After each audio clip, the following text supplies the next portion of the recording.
Well, greetings, everyone. This is Samuel C. at Graph1159 on X. That's GRAPH1159. And I'm continuing my video series on the Apostle Paul's Epistle to the Romans. And this video will be looking at chapter 10. So it opens, "Indeed, brethren, the delight of my heart and petition to God for their sake is for salvation. For I am testifying to them that they have a zeal of God, but not in accord with recognition." So Paul was writing about the Israelites of his day, but I think his words also apply to what we would call Christendom today, or more broadly, Judeo-Christianity, which obviously they have a zeal. Paul uses the term zeal of God. And yes, I mean, the Christians today definitely express zeal for God, but verse 3, "For they, being ignorant of the righteousness of God, and seeking to establish their own righteousness, were not subjected to the righteousness of God." So they're trying to establish their own righteousness. And this is what you see with all of their morality campaigns and challenging each other to keep on repenting of sin, to keep on trying to live a more holy life, to scrutinize everything to see if their life is pleasing to God. All of that is trying to establish their own righteousness. And while doing so, they're not subjected to the righteousness of God. And in many cases, their lifestyles are evidence of that. And this goes back to what we were looking at in chapter 2. Verse 4, "For Christ is the consummation of law for righteousness to everyone who is believing." So if you understand what Christ actually did for us when he died and rose from the dead, then that's the consummation of the law. God's Spirit is working in me and those of us who believe Paul's gospel so that our lives reflect what the religious people are striving for. Verse 5, "For Moses is writing of the righteousness which is of law, that a man who does the same shall be living in it." Yeah, and that's the situation with Christianity. A man who does the same shall be living in it. If they live in accord with the ideals, which their ideals, which they express in many cases, have a biblical basis. Now, they may have imposed some of their own ideas on it or misapplied some things, but basically the source material for Christian morality is the scriptures. And so if they actually live in accord with what they teach, in most cases, yes, they would be righteous. But this is not a righteousness that is from faith. The righteousness of faith is what Paul is outlining in Romans, where you believe in what Christ did for us. And on the basis of believing in that, God works with us as if we are righteous. And then the Spirit works with us so that our lives reflect being righteous with God. Verse 6, Yet the righteousness of faith is saying thus, you may not be saying in your heart, who will be ascending into heaven, that is, to be leading Christ down, or who will be descending into the submerged chaos, that is, to be leading Christ up from among the dead. So, these sayings, who will be ascending into heaven, that is, to be leading Christ down, who will be descending into the submerged chaos, that is, to be leading Christ up. Maybe when Paul was writing this epistle, maybe there were people who were actually saying these silly things. The religious system has gotten more advanced, in a sense, over the last nearly 2,000 years.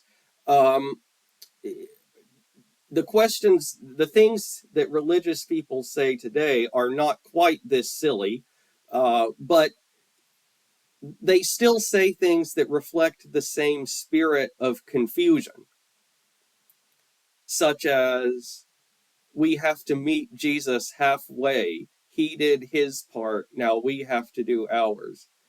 His hands are tied because of our free will. Christ came to save us, but we have to cooperate. He's depending on us to bring others into the faith. All this is implying that Christ is not actually in control. But now, verse 8, near you is the declaration, in your mouth and in your heart. That is the declaration of faith, which we are heralding. That if ever you should be avowing with your mouth the declaration that Jesus is Lord, and should be believing in your heart that God rouses him from among the dead, you shall be saved. And so, avowing with your mouth the declaration that Jesus is Lord, this is the declaration that Jesus is actually sovereign, that he has a plan for all of our lives, and everything is moving exactly in accord with that plan. And should be believing in your heart that God rouses him from among the dead.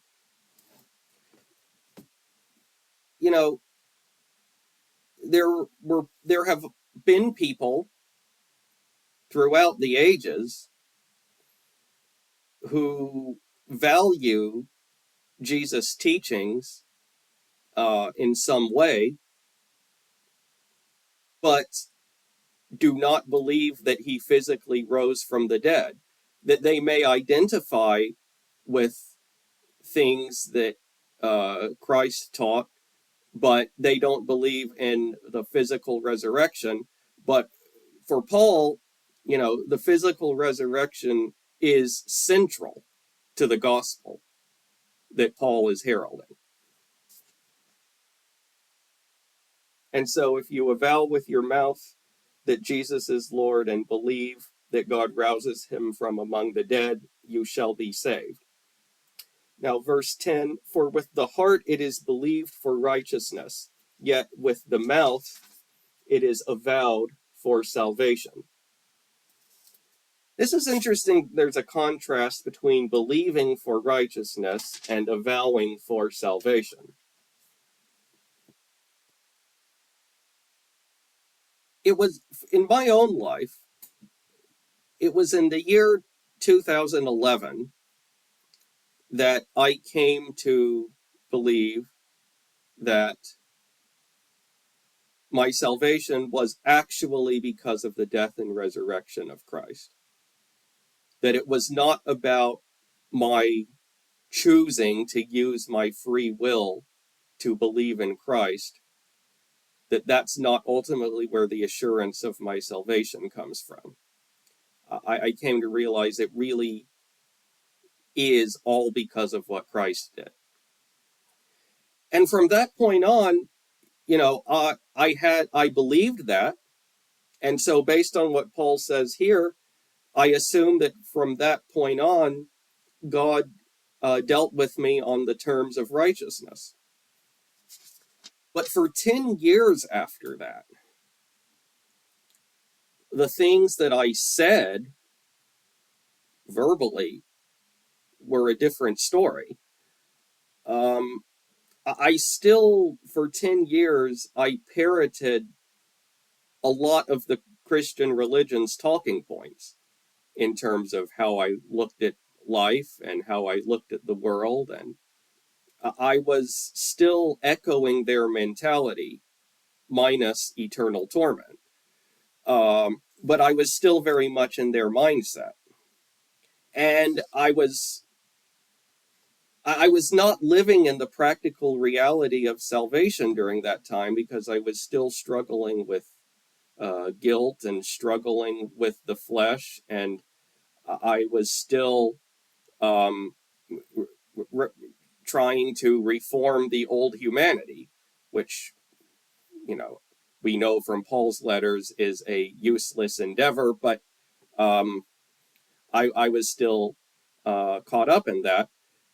But then it was about 4 years ago uh, that I actually started speaking about myself in line with the gospel that Paul presents. I dropped all of the religious jargon and lingo and all of that confused rhetoric. I finally just let go of all that, and that corresponded with when I started speaking in line with what Paul is teaching, and that's when salvation became a practical experience for me.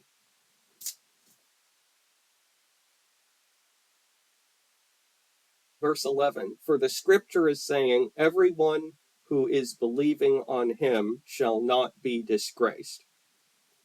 Well, you know, from the time in which I first believed the core truths of the gospel, I was still worried about being disgraced. That's why I was, um, wrestling with myself to try to um, to try to perfect myself because I was afraid of being disgraced. But there was really no reason to be afraid of that because Paul says, everyone who is believing on him shall not be disgraced. For there is no distinction between Jew and Greek, for the same one is Lord of all, being rich for all who are invoking him.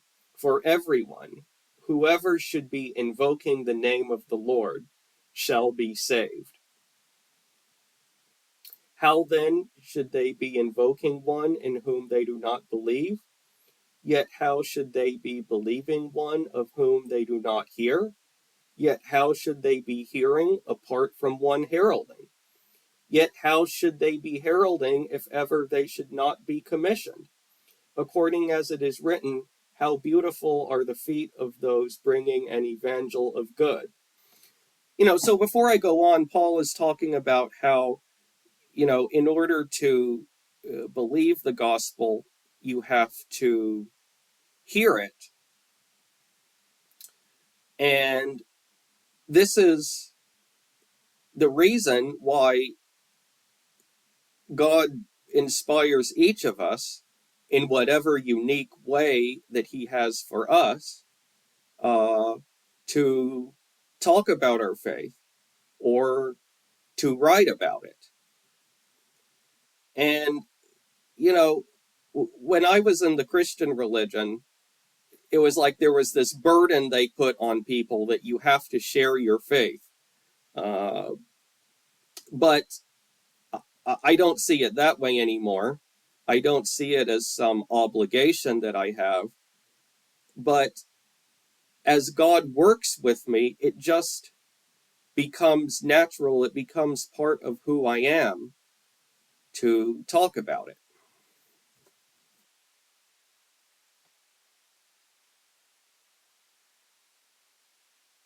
Verse 16. But not all obey the evangel, for Isaiah is saying, Lord, who believes our tidings? Yeah, I wonder that sometimes too.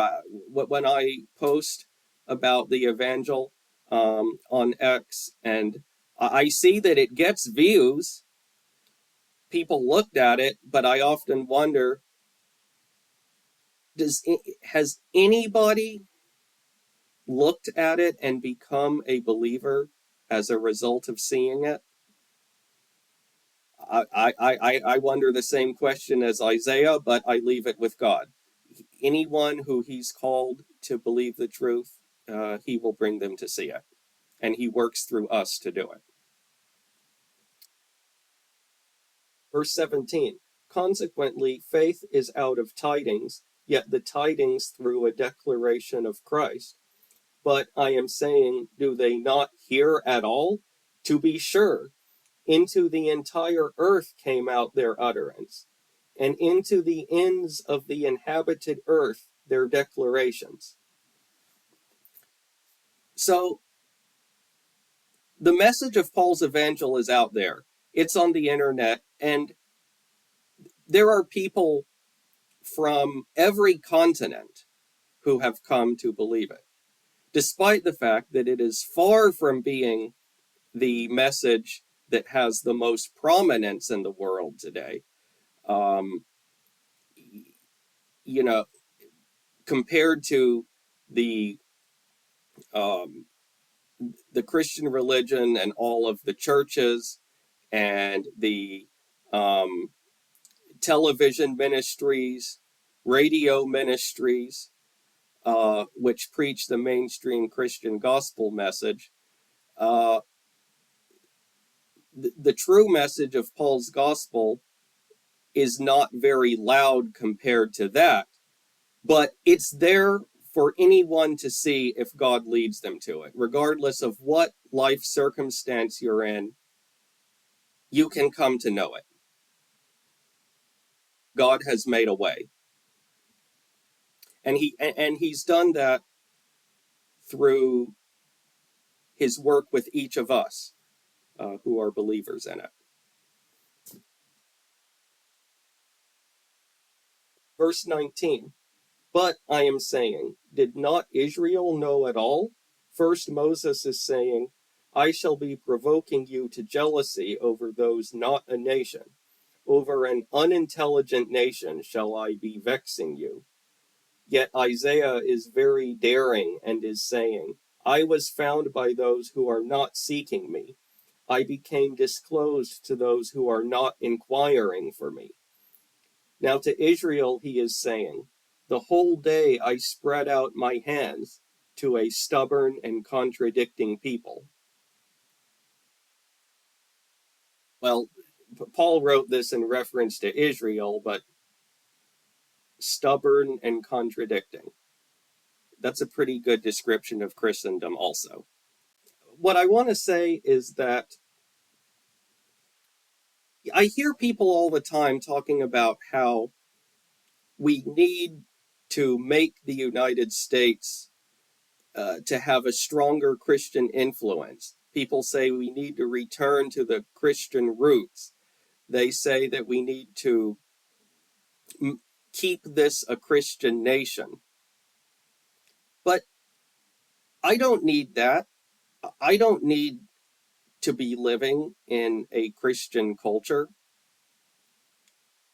because regardless of the culture around me, God can work through me to bring the truth to anyone who he's appointed to receive it.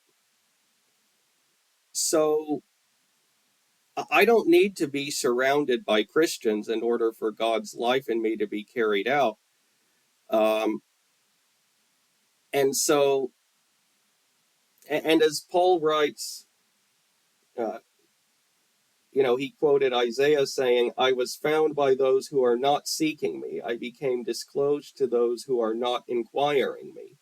So even if the people around me in society do not appear to be seeking God, God can still work with me to show them the truth, and they can become believers even if they haven't been part of a religious culture. So I'm not caught up in the whole um, Christian nationalism that some people promote. So that concludes my look at Romans chapter 10, and I look forward to seeing you next time when we look at chapter 11.